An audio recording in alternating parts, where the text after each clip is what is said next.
Welcome to the Oxygen Advantage podcast with your hosts, Oxygen Advantage founder Patrick McKeown and Daniel Pållson. With the Oxygen Advantage podcast, we aim to show how functional breathing is an essential part of a healthy and well-balanced lifestyle.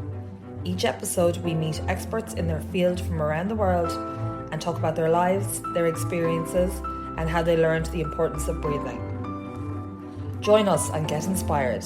Get the Oxygen Advantage. Flow.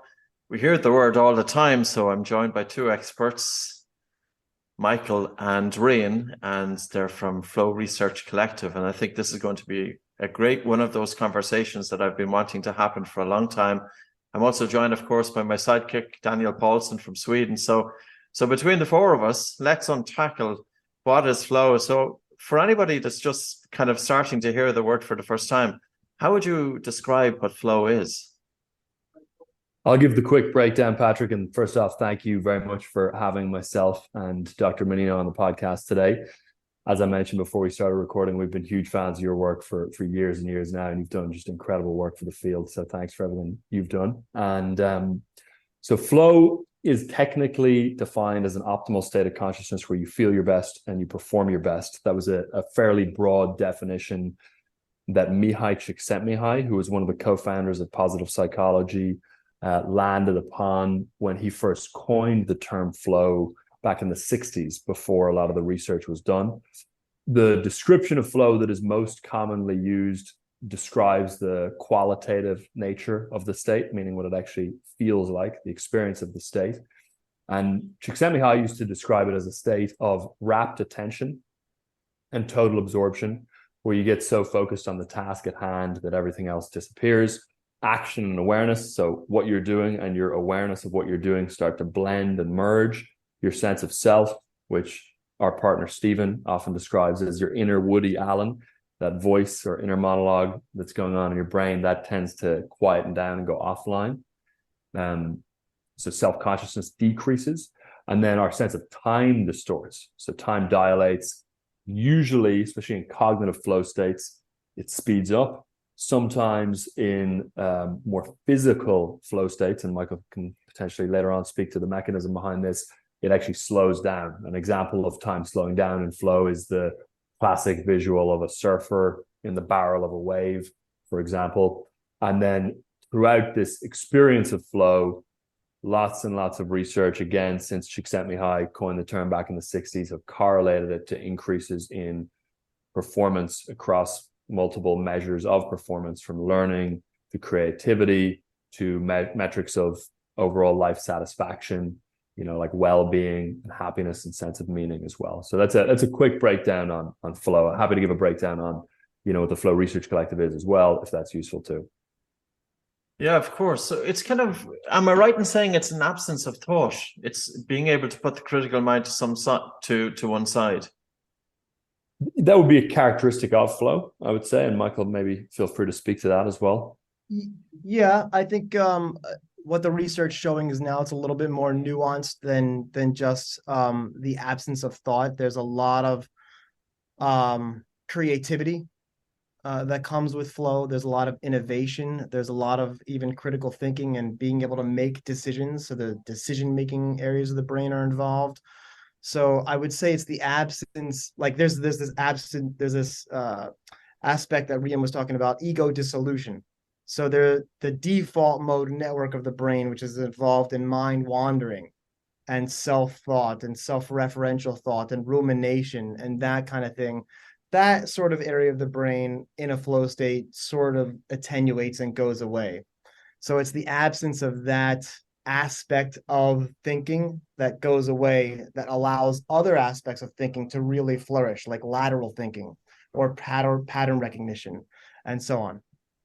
Yeah, just to build on that for a second, Michael, the way I would think about it, or one way that may be useful, is to think of it as the absence of conscious thought, or certain elements of us being aware of the thought that is occurring decrease. But that doesn't mean that our cognition is, absent. To Michael's point, there are elements of our cognition that actually are heightened and become more effective within flow. We're just less conscious of it occurring. That's right. Yeah. Michael, could you go through what the actual flow cycle and what happens in the brain and the body. And I'm curious to know the difference between having a flow state for, like, say, a few minutes, and can you have flow states over days and weeks? So yeah, if you could take us through that, that'd be great.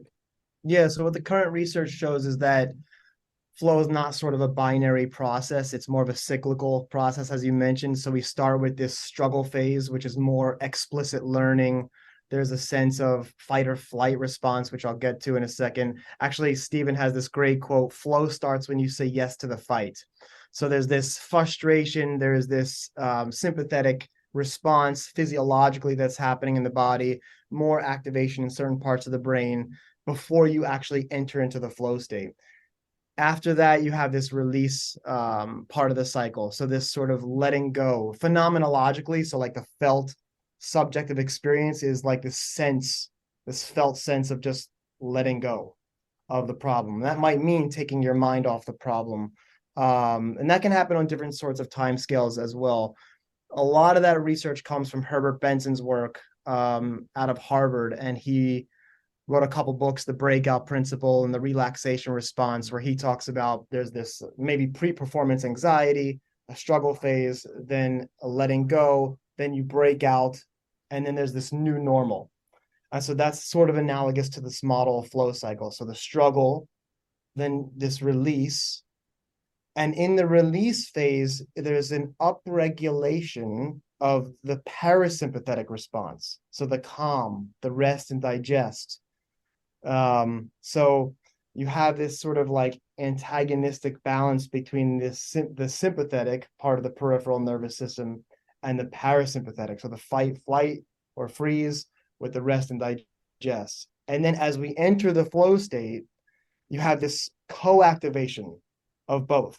So you're alert, you're focused, you're engaged in the task, but you're also calm and collected and so on. And that's really like the quintessential sort of flow state. And then there's brain areas that start, reorganizing and talking to one another as well. After the flow state, after you sort of come out of the flow state, whatever that flow state is like, in whatever kind of situation, which we'll get into like the physical, as Rian was alluding to, or the sort of a cognitive aspect of flow, or maybe giving a public presentation or something like that. Then there's the recovery phase. And that's what Herbert Benson was talking about in terms of the new normal. So flow is energetically exhausting. You have a lot of neurochemistry at work. You have a lot of heightened brain activity in certain areas. So it's metabolically, there's a lot of metabolic energy in an actual flow state to be able to really focus your attention and perform the task very well. This physiological recovery phase happens, and at the Flow Research Collective, we recommend all kinds of active recovery protocols to be more efficient in getting back into that struggle phase. Now, how that exists in time, and Rian, you could speak to this as well. I mean, it exists in different time scales, right? You might have a rapid release if you're giving a public presentation, for example, or going on a podcast and you're struggling to find the flow state. Then it might happen very quickly, and you could just sort of let go, maybe with some breath work or some attentional regulation and mindfulness practices. You can quickly let go and then drop into a flow state. Other times it might be a little bit more. There might be a little bit more time involved, right? Einstein used to famously go sailing to take his mind off the problem and let go in that kind of way. So there's different time scales that the flow cycle can sort of, you can navigate the flow cycle in different time scales. And I would say the more efficient you become at some of these techniques, the more you can navigate it in the time that you need to do it, whether doing an athletic activity or, like I said, a public presentation or so on. Is there a link between the struggle and the release and then the flow? Like the bigger the struggle, the bigger the release, and then the greater the flow state, or is that not correlated? That's a good question. I would say they're not so correlated. I mean, you can have learn a lot when you're doing like, let's say you're giving a public presentation and you have to prepare for that. You're preparing a PowerPoint slide, you're doing all the research, you're figuring out how to communicate those concepts. That sort of explicit learning can happen over time, like let's say days to weeks, and then you actually give the public presentation, and right when you step on stage, there's this pre-performance anxiety. So the struggle, in time shortens up to that sort of, that sort of moment. You're able to release, and then the presentation's an hour long, and it felt like it flew by. You performed really well. It was some public speaking for some people like myself is a high flow activity. It's one of my main flow primary activities. And so the hour long doesn't necessarily correlate to like the moment of struggle, as I start to give the presentation versus all the time that I was spending preparing for it, and so on and so forth. It might be different in other situations for different people and different kinds of activities. I think flow is also very contextually dependent. Yeah, what you see as well, Daniel, which is interesting, is that a lot of activities that are the most conducive to flow have very acute moments of struggle that actually make the struggle phase of the cycle last less long, which is part of why people enjoy doing those activities, because there's a very quick burst of struggle and then they break through to flow with a very fast release phase. Again, to use the surfing example, that's a classic example. There's a micro moment of struggle and then you have to be in flow, otherwise you're going to fall off the wave. To use another action or adventure sports example, wingsuiting. People talk about the fact that as soon as the wingsuit has expanded because of the air pressure, you're in flow and it's a state of flow or die. Whereas activities that have less acute struggle, like maybe engaging in a cognitive task in work, of course you can still get into flow, but the acuteness of the struggle may make it more difficult to transition into flow. So to Michael's point, it's not necessarily directly correlated, but you do see some variance across activities there. And just to build on Michael's point for a moment, I think one thing that is worth noting for folks listening is that often when we're trying to access flow more consistently, the focal point for people doing that tends to be on the flow state itself. But really, one of the big things we teach is that if you master the other elements of the flow cycle, like the struggle phase, the release phase, and very importantly, the recovery phase, then accessing flow becomes over time more of an inevitability, and it gets taken care of through taking care of the other phases of the flow cycle. And recovery in particular is a huge piece. One of the things we say is that, the speed and effectiveness with which you can recover actually becomes the ceiling on your ability to access and cycle through flow, more so than anything that is occurring within the flow state itself. So that's just one thing worth bearing in mind. And then just another clarifying point around time duration. People will use the word flow to describe all sorts of things because it's a onomatopoeic word that works well to describe lots of different feelings and emotions. We're referring to a flow state specifically, but people will say things like, I've been in flow for the last 3 months. And, they may mean that things have been working out really well for them, or that they've been in a good mood or things like that. One state that would occur over a longer time interval that Mihai Csikszentmihalyi used to refer to as vital engagement. And vital engagement is distinct from a flow state, but when people say, I've been in flow for the last few months, they usually mean I've been experiencing a state of vital engagement over the last few months. And vital engagement occurs when you are experiencing lots of moments of acute flow or lots of flow states. And then you get this overarching state of satisfaction and what people will often call momentum that Csikszentmihalyi used to call vital engagement. People will refer to that as flow. Technically, it's not a flow state, but it's an overarching experience that can happen over, weeks or months if you're getting access to flow with frequency. Yeah. I'll add one more component. I'll add one more quick component to that, because when you're in the flow state, between the flow state and the recovery, there's this notion of peak exits as well. And so peak exits is this notion of coming out of the flow state when you're at the height of the flow state and learning how to do that. And this has very interesting advantages. One is you can recover better when you come out of the flow state at a peak exit. And then, because it's energetically, metabolically very expenditure.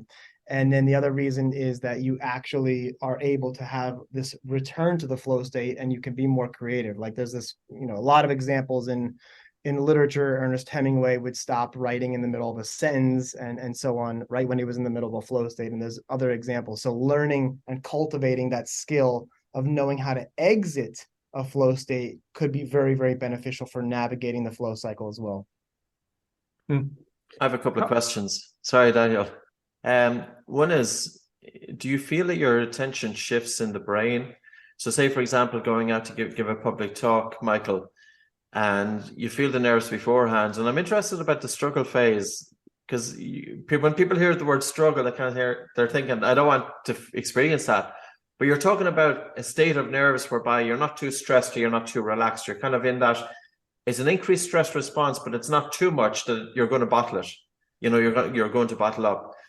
So, but when you actually go out on stage, do you feel there's a shift of attention towards the center or to the back of the head? And do you actually hold your attention there and deliberately hold your attention in that place to access that flow states?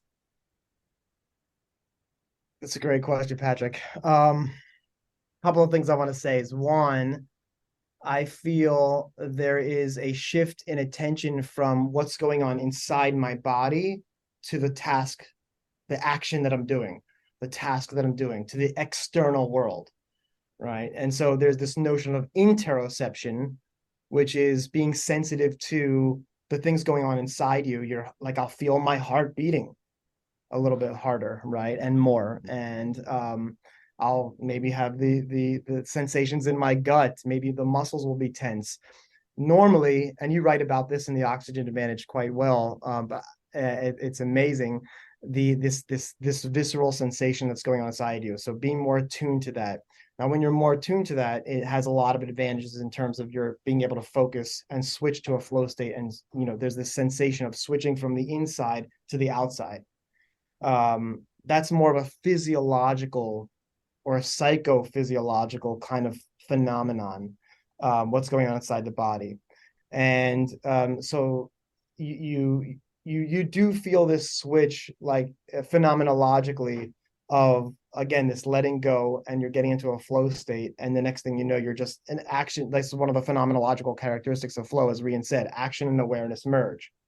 Right. That means that this sense of what you're doing and the being aware of it they just come into being. They're just one. And it's a very, very felt sense. So there is that, you're really hinting upon something very interesting, that phenomenological sense of why flow feels flowy, which is why, of course, Csikszentmihalyi named it that, right? You're effortlessly being propelled from one action to the next.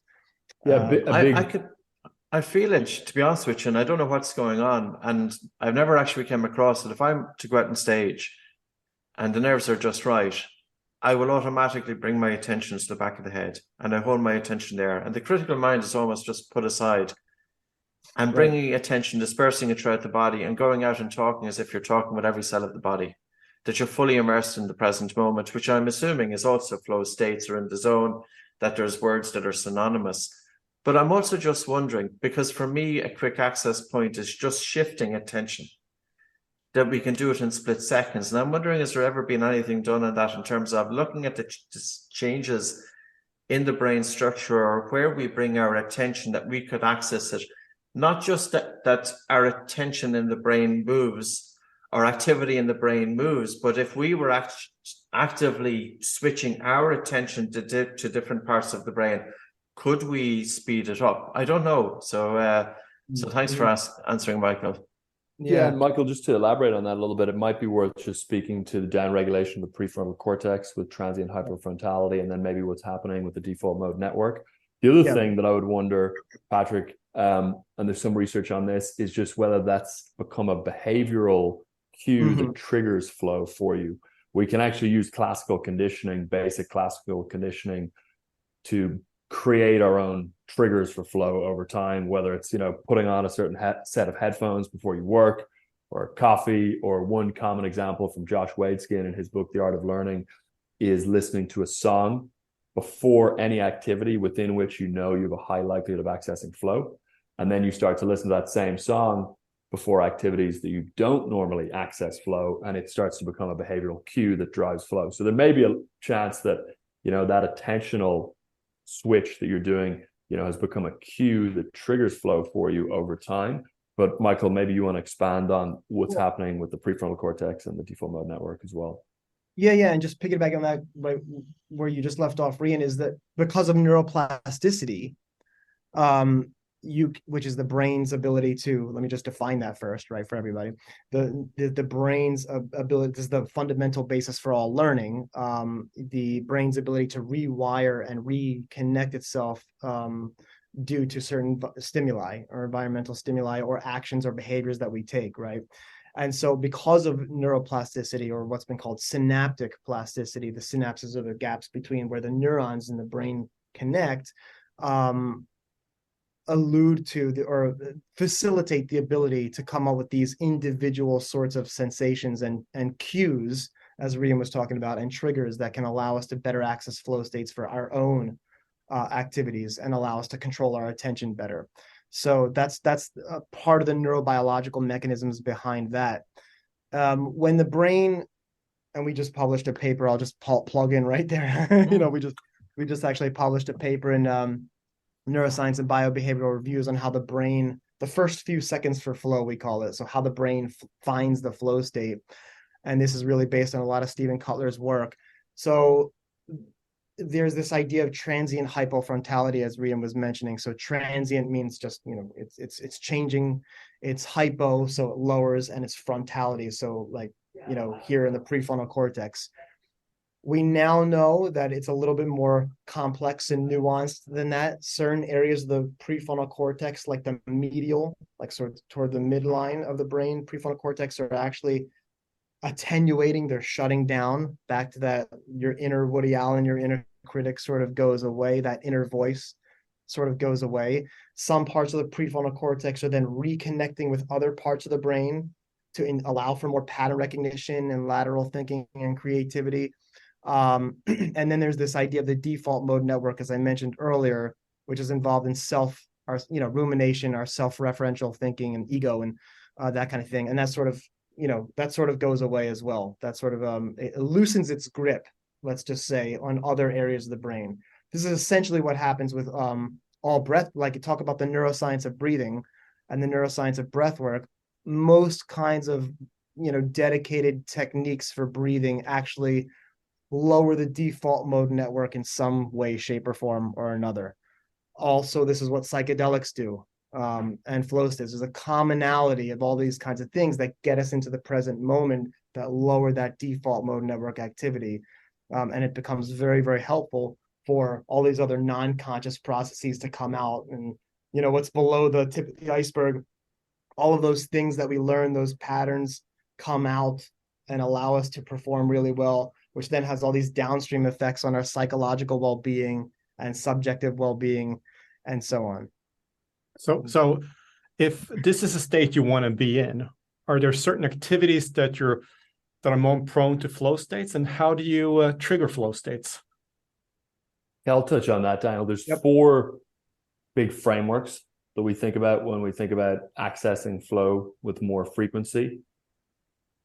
The first one is flow blockers. So these are things that tend to show up that actually prevent or inhibit flow from occurring. First thing we want to do is remove the blockers for flow. The second framework that we use, we will call either flow proneness or flow readiness. So these are certain things that increase the likelihood that you will access flow. They don't necessarily trigger it directly, but they make you more predisposed to flow generally. Then you've got the flow triggers, and these are triggers or preconditions that drive you into flow in any given moment. And then you've got what we talked about for the flow cycle. So we've got kind of blockers, flow proneness, the flow triggers, and the flow cycle are all the different ways to access flow. And what we will do is we will take activities that tend to be low in flow triggers. A lot of activities have triggers baked into them, and I'll give you some examples of triggers.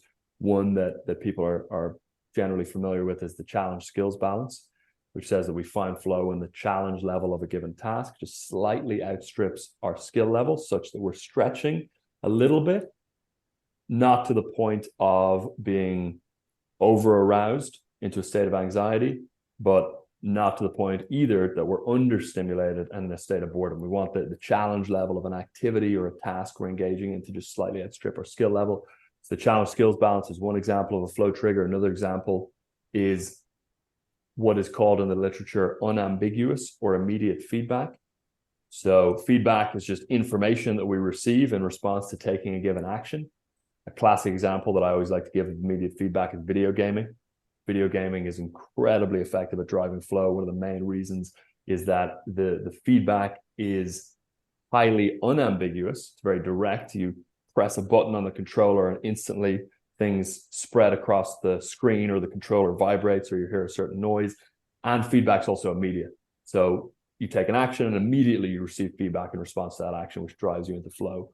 Another one of the triggers that Csikszentmihalyi refers to a lot in the literature are clear goals. And clear goals refer less to goal as in the outcome from the task, and more goal as in the target of your attention in the moment as you move into engaging with the task. So the word goal actually is a little bit confusing there, I think. So an example of a clear goal, if you're sitting down to do some kind of knowledge work, would be the very first action that you wish to perform as you start engaging in the work. Maybe you're building a speech. The first thing you have to do is, synthesize some research.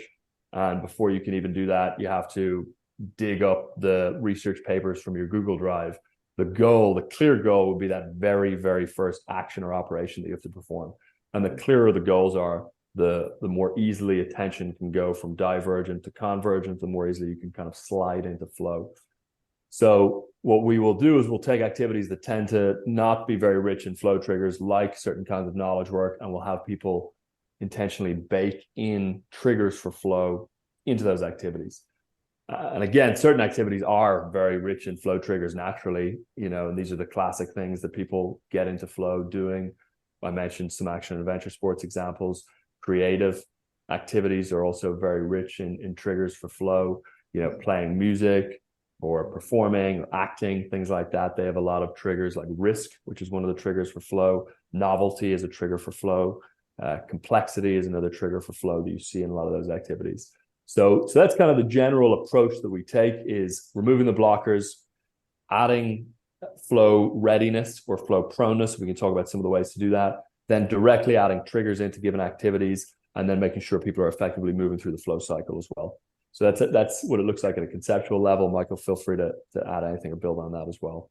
Yeah. 2 points I want to make. One is with regard to the flow triggers themselves.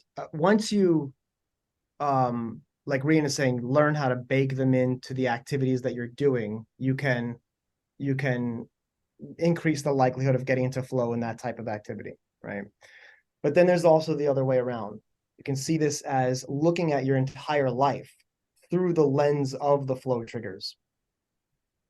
And once you get good at that, you start to cultivate also your brain's ability to achieve a flow state as well. So where in your life can you add novelty? Where in your life can you increase the challenge relative to your skills? Where can you tighten feedback loops? Where can you have more clear goals? So just like sort of literally, well, not literally, seeing your life as in the framework of the flow triggers themselves. The other point I'll make with respect to the challenge skills balance, which is sort of the most well-studied flow trigger. And this, Patrick, so I'm going to tie 2 points of the conversation here. Patrick, this relates to your question about the struggle, which I actually didn't get to an answer when you were talking about the shift in brain area. So there's this in the literature, which is now very well evidence-based and empirically founded. There's this scientific notion of the Yerkes-Dodson curve. So what this curve is, it's an inverted U curve. So it looks like that. And on one axis, the y-axis, you have your level of performance. And then on the other axis, the x-axis, you have your level of stress or arousal, let's just call it in psychology. And it turns out that there's this Goldilocks zone. There's this sort of sweet spot for optimal performance. If you're not stressed enough, you're too underwhelmed, you're checked out, you're bored, performance drops. Likewise, if you're too stressed out, you're overworked, you're over challenged, right, and you're frustrated and you're anxious, that's also not going to produce optimal performance. So performance is very low on that side. So you want to have just the right amount of stress in the right context. There's good stress and bad stress, and learning how to navigate those and understand the difference between those. It's called eustress and distress in the literature. Can get you into that flow channel back to now this challenge skills balance. So the challenge is, appropriately matched to the perceived challenge of the activity that you're doing is appropriately matched to the skill set that you're bringing. So that's why you want to be just enough frustrated, just enough struggle, just enough challenge to really focus your attention. And we see that in the brain. When that happens, parts of the brain fire off that, like the locus coeruleus, which is the birthplace of norepinephrine, which is involved in focusing your attention, also mood and motivation and things like that. It fires at just the right amount. That part of the brain, which is deep in the medulla oblongata there, and the brainstem, starts firing at just the right amount when you're just challenged enough. So it's amazing. It's very interesting. There's so many things that are coming into my head here. We could be here all day. I'm just thinking about somebody who's caught a lot in thought. When I was in my early 20s and my teenage years, I would always be ruminating and lost in thought and waking up very tired. And I don't think I would have been able to access flow states there, because even when I had my attention put on something, my attention was looking through this veil, this screen, or many screens before it actually, what went on the desired area. So that's one question. So is it accessible to everybody is one question. The second question is, our everyday habits, can it impact flow states? In other words, if we're constantly responding to emails, and then we've got text messages, and we've got this and we've got that, and our external environment is total, we've distractions everywhere, we've distractions in the mind, can we automatically then get into flow states like that? So there's two questions in this, and I'm not sure who's going to answer this, Rian or Michael. Both will. Can everybody access this? Okay, the person with poor sleep, the person with anxiety, the person with panic disorder, that individual. And the next aspect is, what about the normal individual, but is so distracted by their lifestyle? They need to be looking at their macro environment before they're able to target flow states? I'll touch on a few of those, Michael, for a moment. First off, anyone can access flow, but again, the flow proneness of different individuals may vary significantly, based potentially on genetic factors. Michael, maybe you can speak a little bit to the high flow personality or the autotelic personality, which is something Mihai Csikszentmihalyi talks about, that certain people actually have at the personality or trait level a larger disposition to getting into flow. And then there are, other things behaviorally that decrease or increase flow proneness. Dr. Ned Hallowell coined a concept called attention deficit trait, which is quite similar to ADHD, but it's environmentally and behaviorally induced rather than genetically induced. It's fairly similar in symptom set, though. And ADT, attention deficit trait, would be one example of something that would decrease flow proneness dramatically.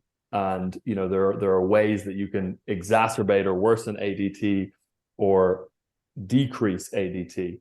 A common way that people end up with attention deficit trait is excessive task switching, mismanagement of their technology and the way in which they engage with notifications and things like that.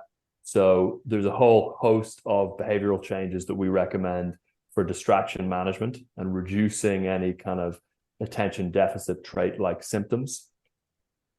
One thing that we tend to recommend is attempting to increase your sensitivity to dopamine. There's kind of a meme that has caught on in the last few years around dopamine detoxing and things like that, which has questionable neuroscientific underpinnings, because you can't literally detox from dopamine, but there is some research suggesting that you can become desensitized to dopamine inputs, which means that when you're engaging in a task that upregulates dopamine, your attention is going to be funneled less into the now than if you were more sensitive to dopamine. So that's one of the things we'll do is we'll have people, intentionally kind of bring down their baseline on boredom and what bores them. If you are,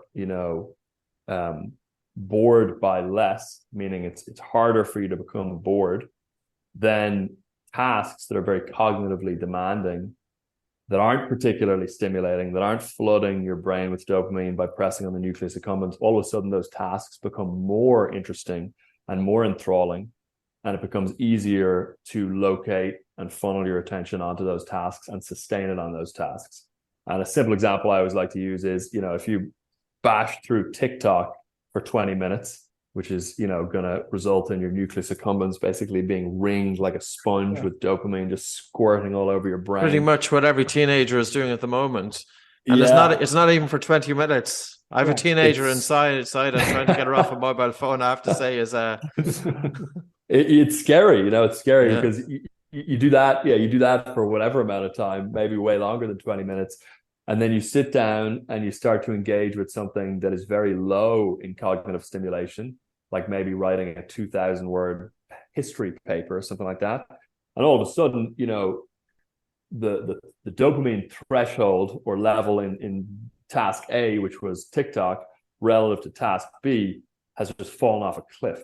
So all of a sudden, it's incredibly difficult to, stimulate your attention enough to be able to focus and sustain focus on the task. Whereas if task A was something that was very, very, very low in stimulation, like going for a walk with no music or, focusing on your breathing. Yeah. Focusing on your breathing, exactly, doing some breath work. Then all of a sudden, task B, writing that history paper, is actually more stimulating at the relative level than the first task. And so attention is more easily captured and funneled into the moment, and it's easier to sustain attention and obviously get into flow as well. So, the kind of tasks you engage with in advance of the task you're trying to get in the flow within matters tremendously, as one example there.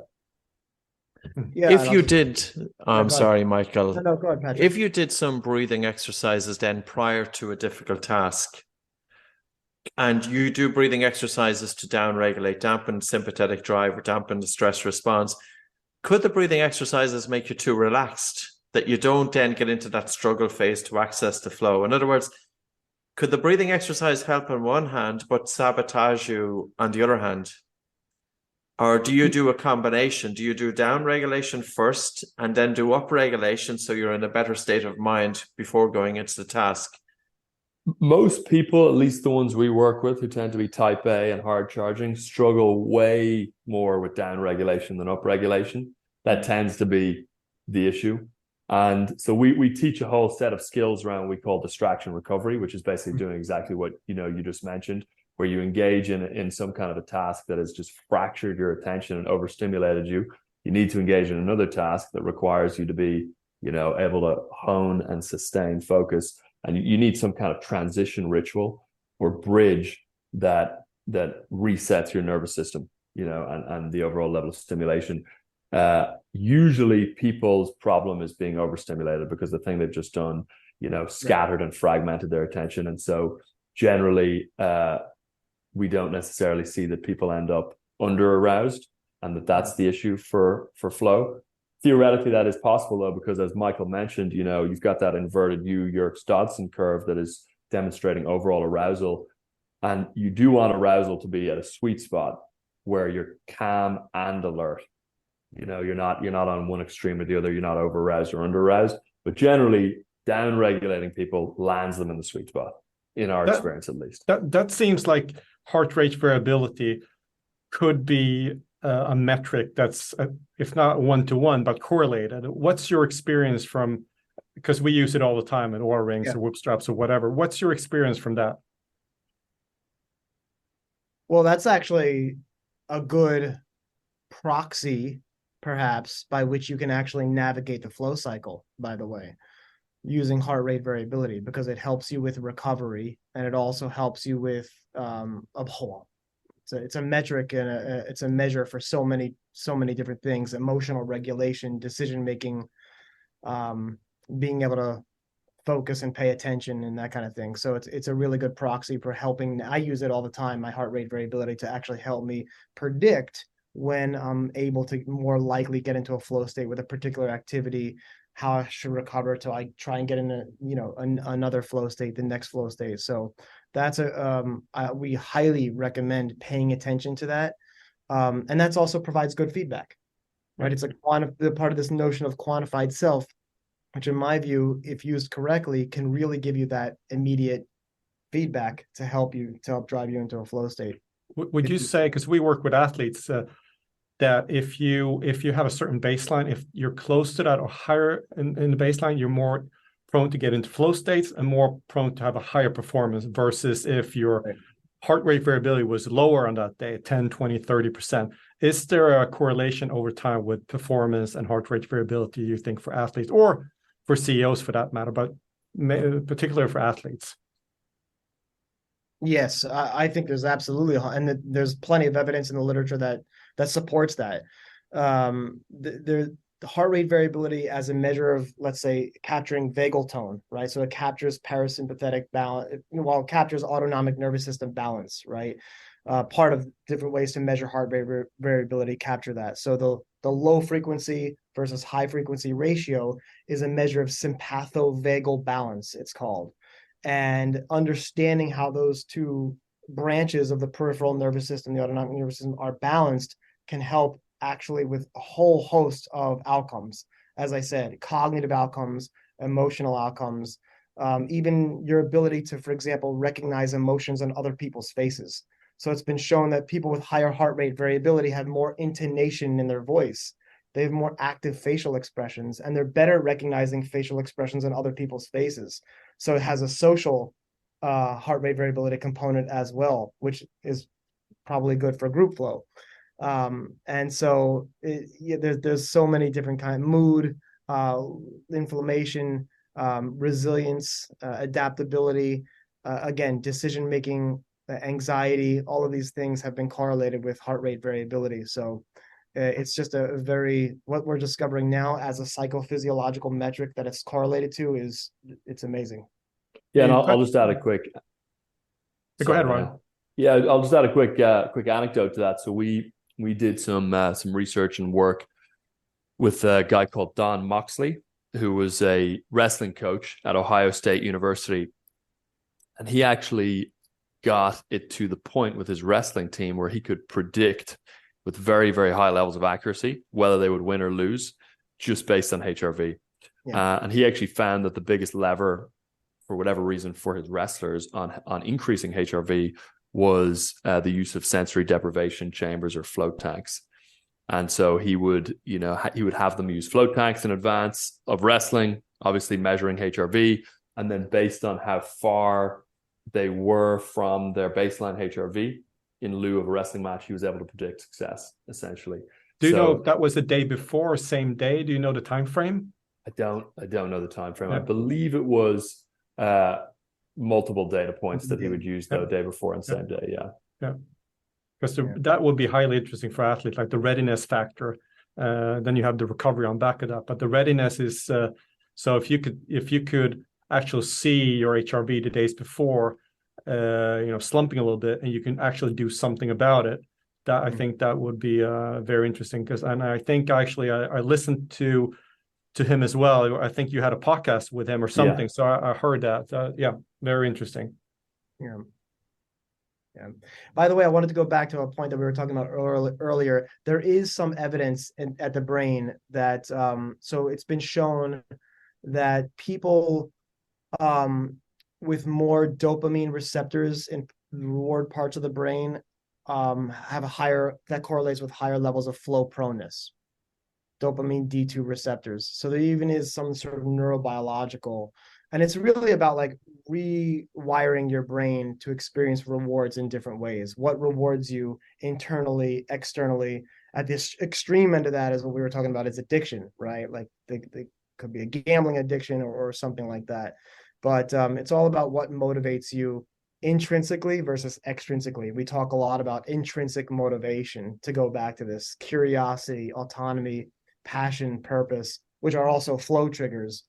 Rian mentioned the autotelic personality, which Csikszentmihalyi talks about, having a low self-centeredness and just loving activities for the sake of doing the activities themselves, not for the sort of the outcome of the activities, right? It's intrinsically rewarding. Just doing the activity itself is rewarding. And the more you can get to that level, the more you can get to flow, and then all higher levels of mental wellness and well-being. So we'd want to start getting jobs then that we love to do, Michael, because if you can imagine, there's a lot of people doing activities they will never love, and they're doing it for the sake of financial return.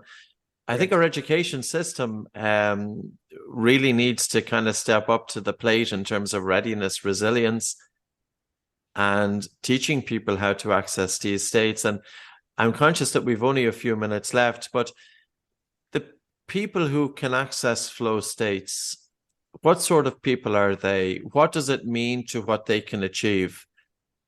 You know, any of us, of course, in Western society, we want to do the best and we want to achieve self-actualization. Mm-hmm. Are we more ready to achieve that by being able to access flow states? In other words, are we more productive? Are we more creative? Are we more intuitive? Do we produce better quality of work? Do we have fresh and original insights? So just for the person listening, what are the advantages of it? Rian, let me jump in here real quick. As Rian said, echoing what Rian said, anybody can achieve the flow state. And there's just so much evidence now that flow helps prevent burnout. It helps prevent depression. It increases subjective well-being. It also increases psychological well-being. And so, which have been distinguished in the literature as well. I think, Csikszentmihalyi has this quote: the optimal state of inner experience is one in which there's order in consciousness. And what he meant was, if you cultivate this activity to order the contents of your consciousness, to be able to control your attention in any situation, whether that's a flow activity or you're reading a book, which is a flow activity for many people, you have all of these downstream effects on your life. Right? This is what positive psychology is really all about. The E in PERMA model: positive emotion, engagement, relationships, meaning, and accomplishment. The E is engagement. So learning those kinds of things has all of these, and studies are coming out now every week on flow and well-being and flow and mental health and that kind of thing. So I definitely want to, my bottom line is that flow is accessible. Right, this notion of even higher level notion of positive psychology is accessible to all of us. And not only that, the more we try and get into that, it's going to have all of these effects, not only like individually, but culturally and like anthropologically. And it's going to help us solve grand global challenges like climate change. I mean, a study just came out last year, a fascinating study looking at 4 dimensions and their relation to ecological well-being. So they looked at awe, they looked at mindfulness, they looked at psychedelics, and they looked at flow, these 4 different dimensions. And they found that people who experience these things in the right context, in the right way, have much higher levels of ecological sustainability and ecological well-being. So they feel more connected to the earth, they feel more connected to each other, they feel more connected to themselves. So the impacts of this idea of cognitive enhancement and getting these experiences will have profound ramifications for humanity. So it's almost as if they're more content and less greedy. Or am I reading that right? Yeah, I think Patrick, that's right. And I think that actually goes back to a point you made about loving what you do. If you flow and loving what you do are very, very tightly interwoven. In fact, we would argue, and again, there's a lot of strong literature to support this, that if you say, I love what I do, that is very tightly coupled to saying I get access to flow a lot doing what I do. Mm-hmm. And arguably the reason there maybe is less greed, which would be a source of extrinsic motivation, is because flow is worthwhile in and of itself. It's autotelic. Classic example is when you're listening to a song, you listen to the song. You don't, click play and then skip to the end to get the song listening done. you listen to the song for the sake of listening to the song. It's the same with being in flow, and any activity that flow produces is the activity becomes worthwhile in and of itself. So there's less need or drive to kind of scramble or grab from the external world for other things that will satiate or satisfy or fulfill you. And then just the final thing I'll mention on loving what you do is that one way of getting clarity on that I recommend is not necessarily thinking through what you are passionate about or what you love, but actually just thinking through strengths. There's a ton of research in positive psychology on strengths. And there's a researcher who's the founder of the Center for Applied Positive Psychology called Dr. Alex Lindley, who has a really great, very simple strength spotting checklist. And if you find your strengths and you attempt to compose your career as much as possible around your strengths, that is going to be a really strong predictor for flow. And the access to flow creates the love for those activities. And then because you're getting access to flow in those activities, you tend to get even better at those activities. So the strength amplifies, which further results in flow amplifying, which further results in more love for what you do. So it becomes this virtuous cycle from strength to flow, to loving it, to getting better, to getting more flow, and so on and so forth. So I think that can be kind of a practical avenue into finding out what you love to do is starting with strengths. That's amazing. So for, say, a teenager that's in high school and they were wondering what are they going to do, because of course it's a very challenging question for them. They will write down, if they like talking to people, can you break it down a little bit more detail in terms of that? In terms of, so it's not just if you like animals, that's my strength. That's not necessarily strength, but that's what I like to do. How would you break this strength down? You're good at talking to people, could be a strength. You're able to deal with stress, could be a strength. Exactly. You're a hard worker, could be a strength. Exactly. And well, what's important to note as well is that it doesn't map perfectly. What you're strong at doesn't perfectly map to what you love to do. But generally, if you abstract it up far enough, you can find the underlying strength, to your point, that does map to loving what you do. So, an example may be that someone is really good at being a dentist and doing dental work, but they kind of hate it. They don't necessarily like it that much. But if they abstract up away from that activity, maybe they realize that actually the backdrop strength is not necessarily dental work, but it is, engaging in tactile activities with a very high attention to detail when the consequences are high. Yeah. And that's actually the strength that is the backdrop to dental work. And then they decide to repurpose that strength toward, making pottery, maybe, for example. And then all of a sudden, the same strength is mapping more tightly to something that they actually do love to do. So if we can find the strengths that are the backdrop by abstracting a little bit away from the activities within which we apply them, we can get a more accurate breakdown of what our strengths are. And also, the more accurate that breakdown is, the more easily we can figure out different places to apply those strengths rather than them being too kind of tightly coupled to certain activities. So there's a distinction between strengths and skills in this sense. And exactly.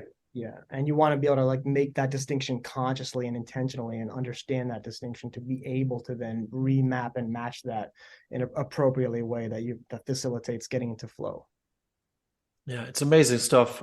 Daniel, final words, and yeah, then what I'll do is many final words, but I'll do one. Like, how do you use, if at all, I'm sure you do, breathing for longevity, but also for maybe triggering flow states? How big of a is that a key tool that you use, and can you expand on that? Yes, Michael, I'm happy to give a quick answer. Go ahead. Go ahead. Then maybe you can speak to. I'll probably talk too much on this topic, and then we'll go farther than we need to go. So I like to think about the different categories of breathing based on their effect duration. So how long the effect that they have tends to last. And this is really just anecdotal for myself, I will use what Dr. Andrew Huberman calls the doublet breath, where you do a long inhale into the nose and then you kind of sniff hard, and you get this really rapid but slight parasympathetic uptick. the effect duration from that is fairly brief.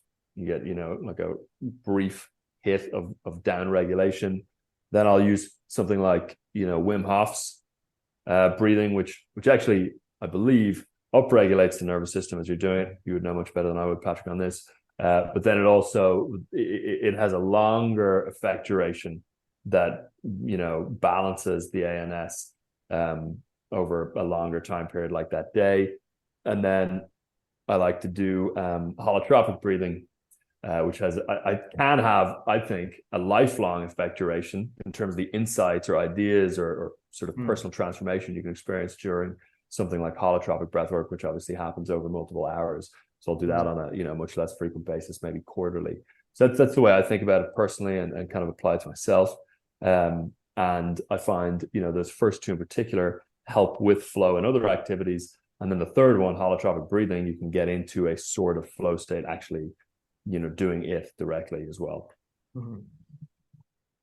And then there's also box breathing as well, which a lot of people talk about to help facilitate flow state. That's breathing in for 4 or 5 seconds, inhale, breath holding for 4 or 5 seconds, exhaling for 4 to 5 seconds, and then holding also for 4 to 5 seconds as well. And that has differential effects on your autonomic nervous system as well, that might actually help facilitate focus in certain aspects. Famously, the Navy SEALs use that, right?